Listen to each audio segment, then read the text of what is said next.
I think that probably the most formative event of my childhood and maybe even my whole life was when my mom was diagnosed with a brain tumor when I was 8 years old.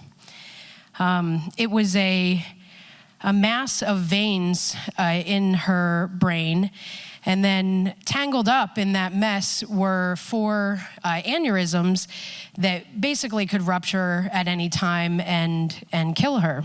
The doctor at Hopkins actually said that he was surprised that she was able to give birth because of the vascular pressure that labor puts on your head.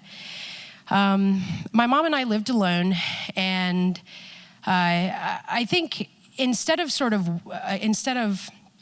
wallowing, that she really just got like pissed off, and she, I think, tried to kind of like shove as much life into the time that we had, sort of knowing that she didn't know exactly how much time she had. And how this kind of translated was, for me, growing up with a mom who is pissed off and has no idea how long she has to live leads to a pretty interesting childhood. We used to drive around, and actually some of my fondest memories are driving around in the car, and we would have the windows down and just be singing these 80s songs. And but my mom would drive really fast, and she was full of rage, and she would often have just like one hand on the wheel, and sometimes she would take both hands off the wheel because and I think actually looking back that this is a pretty good metaphor for how she navigated the world at that time, how she kind of got through it. It's unimaginable, to kind of think of, but so many things made sense when I got older and looked back, and one of them was her attraction to the rent-to-own lifestyle.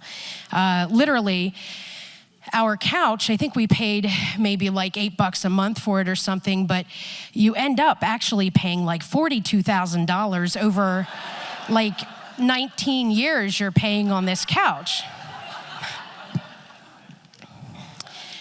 But she didn't really think about long-term commitments. I think it was sort of like you're actually beating the house if you're alive when you have to pay all of this off. For the first 10 years after her diagnosis, she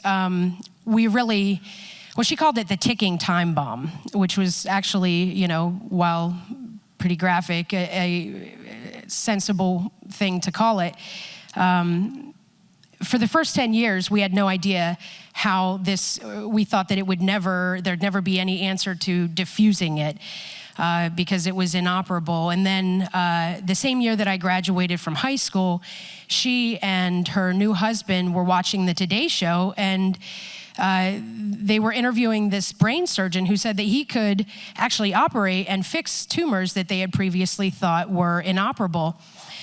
And my mom decided that this was something that she had to check out. And so by that November, she was in Pittsburgh having an operation that basically involved this thing called the Magic 1.8 catheter, and it goes in through your femoral artery. I kind of like to think of this as like the ship of the imagination from Cosmos, if you guys have ever watched that. It goes in through the femoral artery and the whole way up, and then through the carotid and into her brain. And it was there that the doctor could release glue that would glue off the veins that fed the aneurysm, and that way if they ever did rupture, they wouldn't rupture and they weren't under pressure. The problem is that he released the glue too soon, and he got the tip of the catheter stuck in her brain. He didn't tell her and sent her home. And then a couple days later, it was like I watched, my mom, who was this formerly really capable person, she was unable to figure out how to get the cheeseburger from her plate, like into her mouth. And so back to the hospital, and she had a a second surgery to keep the fluid down. That was basically all of this fluid was rushing to her brain to try to expel this foreign object. And she was super pissed. She actually told me that, when she woke up from that surgery, she kept hearing the Don Henley song, Dirty Laundry. And there's this line in it, can we film the operation? Is the head dead yet?